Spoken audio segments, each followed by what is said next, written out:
Instead of tuning way down to the depths below, we're going to talk about making E standard heavy. And there's some cool tricks you can do that'll actually get you some really big sounds. First trick is you can call it one of two names. You can call it a perfect fourth, which is kind of what it looks like, or you can call it an inverted chord, which is what it also is. What I mean by that is, I'll give you an example. This is your regular old C chord, which is a 1-5 chord. It's your regular 1-5 power chord, C chord. Or we can do this and do 3-3 on the E and the A string. That's a C inverted power chord. You could also think of it as a G chord with the fifth flatted to a perfect fourth, but who cares about semantics? But that's one of the ways you could call it.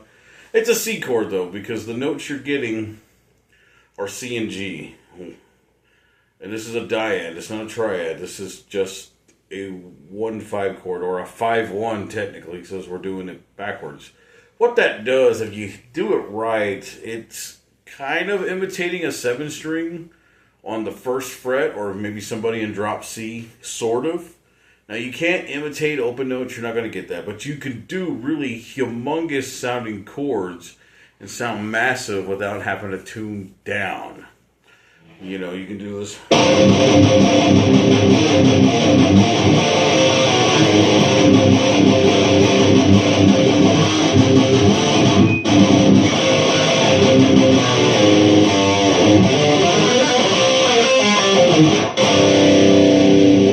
You could also have the option of playing the power chord, then adding the bass note.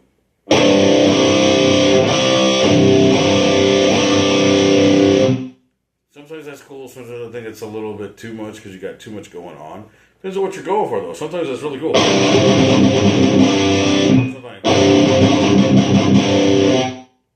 Sometimes that's cool. It's really up to you. You're the one writing the song. I'm just showing you the tools. So that's one of the things you can do to make it sound big. We've also got, you can do the same on the B chord.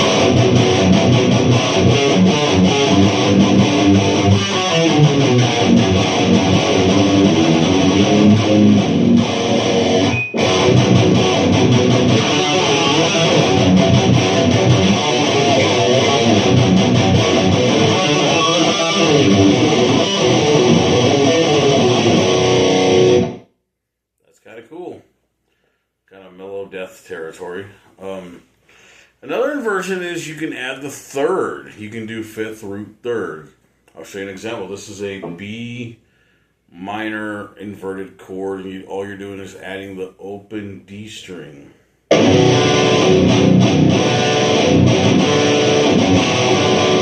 if you wanted to play in C, it would be the first fret. Or if you want to play C sharp,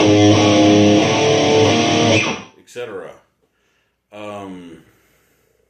And of course, the major inversions sound cool too. Depends on what key you're in. Like if I'm in C,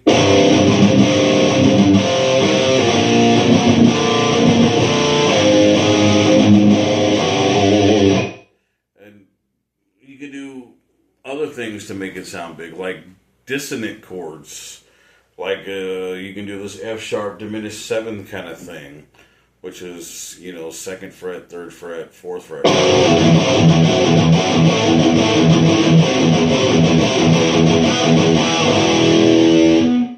Opeth has something like that in one of their songs. This thing I was doing at the beginning of the video.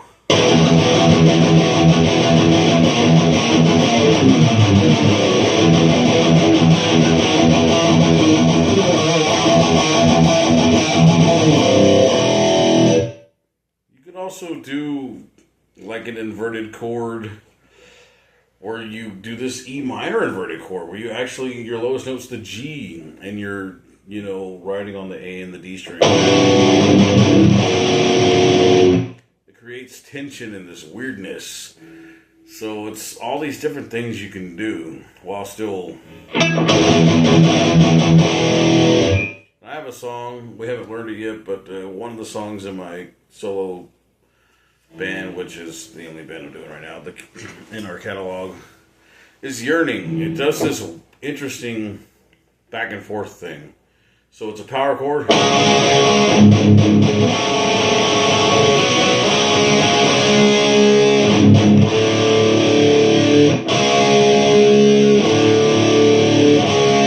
Sorry, my guitar is being a Gibson today.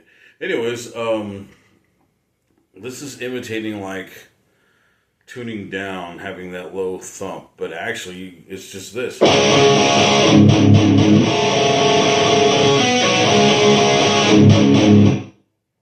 That's it. So what you're doing is you're playing the regular power chord, and then you're adding the thump with the inverted chord. So that creates kind of a big sound. And there's a part of that song on the second verse where the rhythm line is this.